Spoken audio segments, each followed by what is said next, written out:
Since the developers didn't publish a soundtrack on this disappointing game, I'll just skip the intro and get right to the review.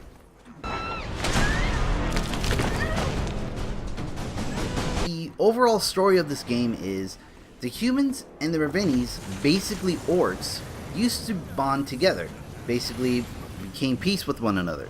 But then the elite soldiers called the Sentinel became racist and decided to commit genocide on the Revenis. But they decided instead banish them to the underworld because killing them would take a long time.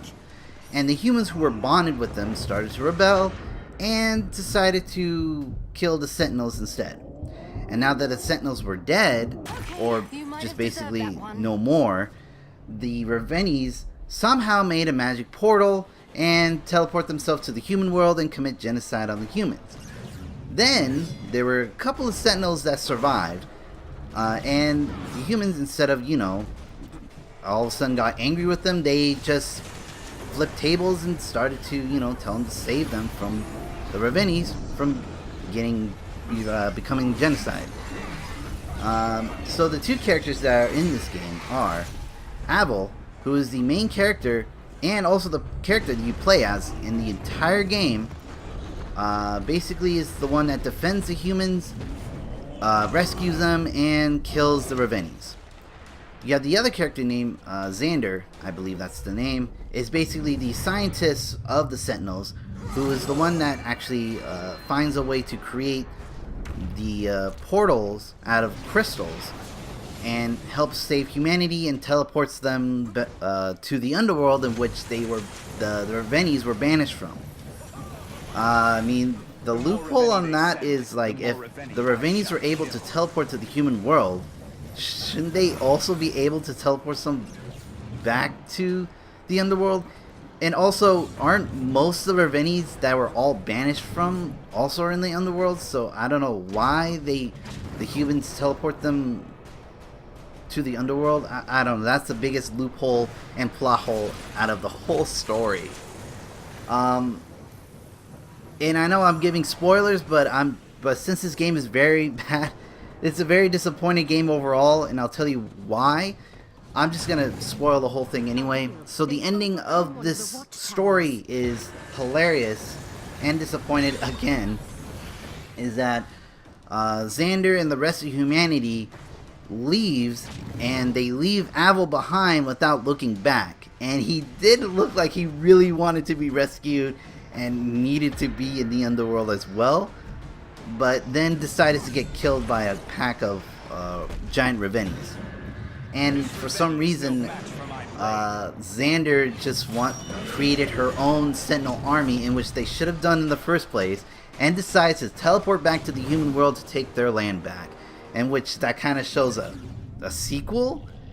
I mean, I really don't want this to be a sequel. Please don't let this be a sequel. Like, when it comes to cutscenes, there's no cutscenes. It's just basically character. If you guys have already seen it already, it's just like picture portrait dialogue kind of thing. Yeah, it's a character portrait conversation cutscene. Nothing else. For the gameplay, it's very repetitive. I mean, constantly repetitive, and along with the missions. Basically, you're playing an American version of Attack on Titans. I mean, there's no like 3D gear for you to maneuver around. You have the ability to glide out of some reason. I guess when you're a Sentinel, you have the ability to glide. And also, like, the missions are just constantly repetitive. The only missions you do are just 3 missions. Rescue civilians, kill Revenis, and defend the towers. Out of the whole game. And there's about 7 chapters in which there's about 30 missions in this game. Of the same mission. Saving civilians, killing Revenis, and guarding the watchtower on all 30 missions. You can parkour in an open area along with parkouring on the Revenis.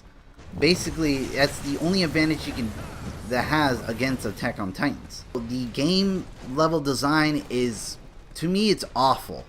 Because basically the Revenis are 2 feet away from the objective, which is, let's just say, the civilians or the watchtower, in which you're supposed to defend. And it's like Evolve, for those who would remember that game. Your teleport is on the other side of the map, while the Revenie's on the other side of the map, and they're about a couple of feet away from the watchtower, and you have to run and do parkour as fast as you can before he hits the watchtower. Overall, awful level design. Looking at the graphics, it's as though it's made for an Xbox 360 game more than like the current consoles we have now. I mean, they making this $60 of this game from an indie developer. I mean, that's overboard. That's gonna make you lose your fans, and it's gonna make you lose so much money if you're making it like that. If you're a starting indie game and you're giving $60 on a game you just first designed, ooh, not a good sign. So to conclude, the pro of this is parkour on buildings and parkour on the Revenies. The con of it is there's major plot holes and loopholes in the storyline. The graphics is that of a backwards compatible game. Very like worthless cutscenes that you see, just portraits and very bad animation. And gameplay is overall repetitive, and level design is awful. So my final verdict of this game is a 4 out of 10. Thank you so much for watching. Peck the like and peck the subscribe button if you like this. And I'll also be doing reviews on maybe future games like God of War, Blade Stealers, probably so on and so on. So this is peck324, signing out.